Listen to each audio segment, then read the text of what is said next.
कोई मेरे से सवाल करे कि आप प्रधानमंत्री होते तो क्या करते, मुझे प्रधानमंत्री बनना नहीं है, चुनाव लड़ना नहीं है, पर एक आम आदमी की हैसियत से कोई मुझसे पूछे कि आप प्रधानमंत्री होते तो क्या करते, मैं प्रधानमंत्री होता तो केवल 3 काम करता, सिर्फ 3 काम।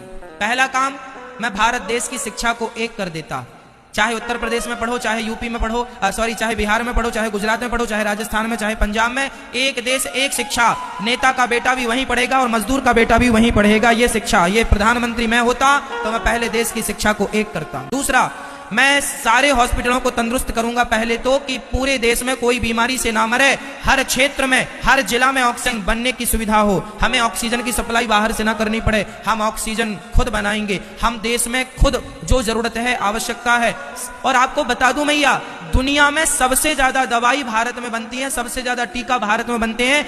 यहां तक कि पोलियो का टीका भारत में बना, वर्तमान में कोरोना का टीका भारत में। हमारे देश में टैलेंट की कमी नहीं है। हम मुंह नहीं ताकते कि भैया तुम कोरोना का टीका हमें दे दो, तुम चूल्हे में जाओ, हम खुद बना लेंगे। भारत टैलेंटेड व्यक्ति है, भारत के अंदर टैलेंट की कमी नहीं है। हमने सारी दवाइयां बनाई। आज पहले वो होती थी ना, दाग दाग हो जाते तो उसका टीका लगता। आज बच्चों को जितने टीका लगते हैं उनमें 90% टीका भारतीय टीका है और सबसे सस्ते हैं और उपयोगी हैं। हम भारतीय लोग ना दवाई भी खूब बनाते हैं पर इलाज नहीं दे पा रहे हैं क्योंकि नीतियां खराब है।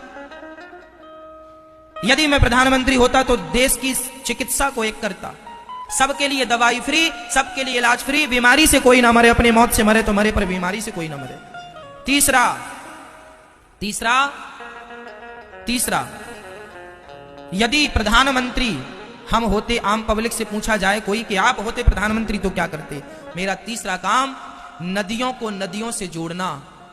यदि आज नदियों को, बड़ी नदी को छोटी नदी से जोड़ दिया जाए तो जितना पानी बह के समुद्र में जाके खारा हो जाता है। छोटी नदी सूखी पड़ी है, बड़ी नदी का पानी बहता जा रहा है। अरे बड़ी नदी को छोटी नदी से जोड़ देने से और छोटी को और छोटी से जोड़ देने से और छोटी को और छोटी नदी से जोड़ देने से क्या होगा कि भारत में फसल ज्यादा होगी। आज जहां पानी है वहां का किसान तो सुखी है, पर जहां पानी नहीं है वहां का किसान आत्महत्या कर लेता है पानी ना होने के कारण। इसलिए यदि नदियों को नदियों से जोड़ दिया जाए तो लाखों किसानों का फायदा होगा और जो पानी का लेवल नीचे चला गया, पानी का स्तर, वह पानी ऊपर आ जाएगा और पानी की समस्याएं खत्म हो जाएंगी और देश को पानी मिल जाएगा। आज हमारे भारत में बहुत सारे जिला ऐसे हैं जिसमें चेन्नई का नाम सबसे आगे है कि वो सूख गई है। 2000 फीट नीचे भी पानी नहीं है। कल को आपके शहर की बारी है जहां खोदने से पानी नहीं होगा। कल आपके पास पैसा बहुत होगा मेरी माँ, पानी नहीं होगा। आज 20 रुपए लीटर पानी बिकता है और अच्छा पानी 50 रुपए लीटर बिकता है। वो दिन दूर नहीं जब 1000 रुपए लीटर पानी बिकेगा। यदि आज नहीं जागे, नदियों को नदियों से नहीं जोड़ा, पानी नहीं बचाया, तालाबों का संरक्षण नहीं किया, तो वो दिन दूर नहीं जब 1000 रुपए लीटर तुम पानी पियोगे और तुम्हारी औलाद तुम्हें गाली देगी कि हमारे देश के हमारे माँ बाप ने क्या किया, पानी तक नहीं बचाया। आने वाला भारत प्यासा रहेगा यदि आज नहीं जागे तो। इस जल संरक्षण के साथ साथ वृक्षों का संरक्षण, जंगलों का संरक्षण जरूरी है ताकि हमें, आप बताइए, आपको बहुत पैसा चाहिए या शुद्ध हवा चाहिए? बोलो। कल को आपकी जान पर बन पड़ेगी तो पैसा काम नहीं आएगा। अभी कोरोना काल में सबके पैसे धरे के धरे रह गए, ऑक्सीजन भी नहीं मिली। ये पैसा सब कुछ नहीं है मेरी माँ, जिंदगी सब कुछ है, हवा सब कुछ है। इसलिए भारतीयों को शुद्ध हवा मिलनी चाहिए और शुद्ध हवा तब मिलेगी जब जंगलों का संरक्षण होगा, जंगल बचेंगे, वृक्ष लगाए जाएंगे। रोड के नाम पे करोड़ों वृक्ष काटे जाते हैं, बताओ लगाए कितने जाते हैं? जल में वृक्ष भी आ गए, प्रकृति, चिकित्सा और शिक्षा। पहले हमें इनमें काम करना चाहिए, जरूरत है इन चीजों की। बताओ आज देश को इन 3 मुद्दों की जरूरत है कि नहीं? 3 कामों की जरूरत है कि नहीं? पर कोई भी सरकार अपनी सरकार बनाने के लिए इन 3 में से एक भी चीज ऐड नहीं करती। चाहिए ना कि ये चीजें हों, तब देश समृद्धवान बनेगा। आज इन्हीं चीजों पर तो अमेरिका ने काम किया है, तो आज वो संयुक्त राष्ट्र बन के बैठा है। आज इन्हीं चीजों में तो जापान ने काम किया है, तो वह सबसे पावरफुल बन के बैठा है। चाइना हमसे आबादी में बड़ा है लेकिन फिर भी वो इस काम पे लगा हुआ है, इसलिए आज बहुत पावरफुल, ताकतवर बन के बैठा है। और हम दिनों दिन कमजोर होते जा रहे हैं। किस बात पर? इसी बात पर कि हम लोग ध्यान नहीं दे रहे हैं अपनी शिक्षा पर, अपनी चिकित्सा पर, अपने देश पर।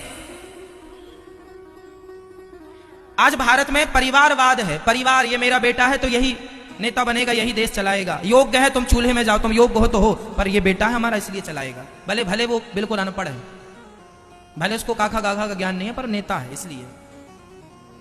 क्या करोगे अब? चलो हम तो आपको भागवत सुनाए। ये तो देश की बातें हैं मैया, ये तो मेरी चिंता है कि मेरा देश समृद्धवान बने। मैं चाहता हूं कि आप पढ़े लिखे हो, मैं चाहता हूं आपके घर भी कभी चूल्हा ना बुझे, मैं चाहता हूं कि आपके पास भी एक गाड़ी हो, मैं चाहता हूं कि भारत के मजदूर के पास भी कम से कम एक खुद का घर हो, खुद की गाड़ी हो, खुद के लिए बढ़िया पहनने के कपड़े हो, खुद शिक्षित हो। मैं ये चाहता हूं गरीब से गरीब आदमी शिक्षित हो। मेरा भारत तब समृद्धवान बनेगा जब 135 करोड़ लोग समृद्धवान बनेंगे। गरीबी बहुत देखी है माँ, बहुत गरीब है मेरा देश। आज भी लोगों के पास खाने को रोटियां नहीं है। कुछ लोगों के यहाँ कुत्ते बिस्किट खा रहे हैं और कुछ लोगों के यहाँ बच्चों को खाने को रोटियां नहीं है। बहुत दर्द आप लोगों में पता नहीं किस किस ने देखी गरीबी। मैंने बहुत नजदीक से देखी है, मैं बहुत करीब से जानता हूं गरीबी का दर्द क्या होता है। इसलिए मुझे चिंता रहती है कि कब मेरा देश, सबके घर में कब गाड़ी होगी, सबके घर में कब खुद का घर होगा, सबके घर की खुद की छाया, खुद का सब कुछ होगा, सब सुखी हो, समृद्धवान। सर्वे भवन्तु सुखिनः सर्वे सन्तु निरामया, सब सुखी रहें, सब निरोगी रहें।